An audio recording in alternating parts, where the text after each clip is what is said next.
Mr. Zemeckis, a pleasure to speak to you.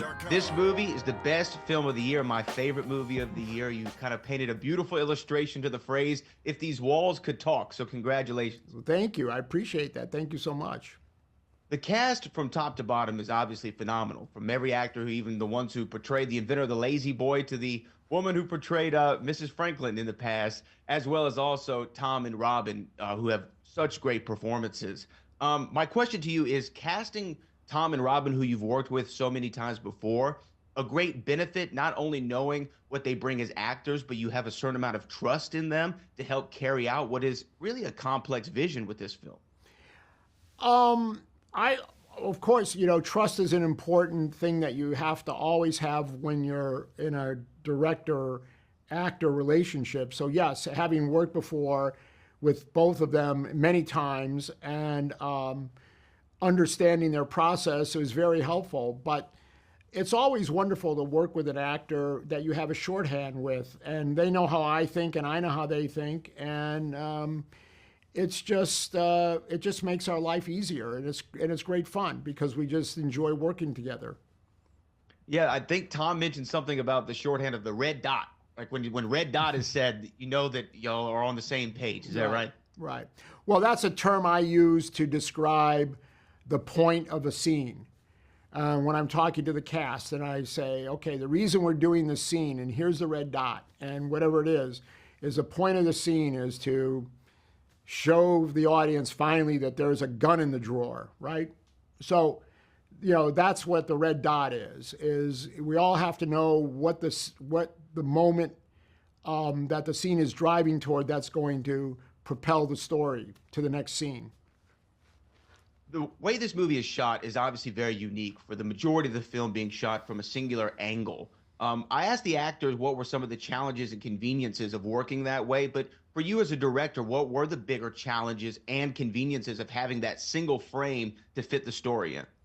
Well, the biggest challenge was not in actually doing it, but the biggest challenge was in making all the decisions ahead of time, because we knew that everything had to work perfectly within that one view. And so just deciding on the lens, for example, took months to make a decision on what the right lens size would be, and then the right height of the camera, and exactly what in the room, for example, when we're in the room, what exactly was gonna, what part of the room was gonna accommodate all scenes. So those were the big decisions, and those were the big challenges. Having worked all those out ahead of time, it made the actual shooting go quite smoothly. And I imagine like the blocking has to be so precise in this movie, just because, as it is in any movie, but in this one particularly, because you're going through different time periods and different things are showing up in the same place. So I'm assuming there's a lot of wherewithal and thought had to go into the blocking of the scene. Yes, and what we did is we did a lot of loose rehearsal. We went and we constructed a rudimentary set, and we put a video camera in there, and way before we started shooting, the actors and I would wander through this little environment and work out these scenes and get to a place where we all felt that, okay, this is good, where this person is going to be here and this character is going to be there, and so we worked it out, and we did a lot of what I'll call black box theater rehearsing, and then once we were shooting, we would refine it from that. So we had a pretty good idea of what we were going to do before we stepped on the set. This is my last question for you. And again, thank you so much for your time. This film really resonated with me because my grandparents' home was really the core of our family. Every big event happened there. Every major life moment happened in that house. And when it was torn down, sadly, and sold, I actually had to go steal the house numbers from up top. Oh, that's just to great. have as a keepsake, which I actually keep on my desk here with me right now, the 1212. Right. And that's kind of the memory for me of the film. Do you have any particular keepsake from a special childhood home or place that you keep that help remind you of the memories? I don't have parts of my house. No, I don't have those. But my house actually is still standing, the one I grew up in.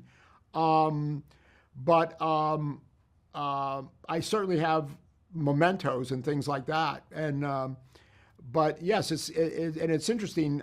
Every once in a while, I'll go on Google Maps and just see how the house is doing, what it looks like, and see if it's still standing.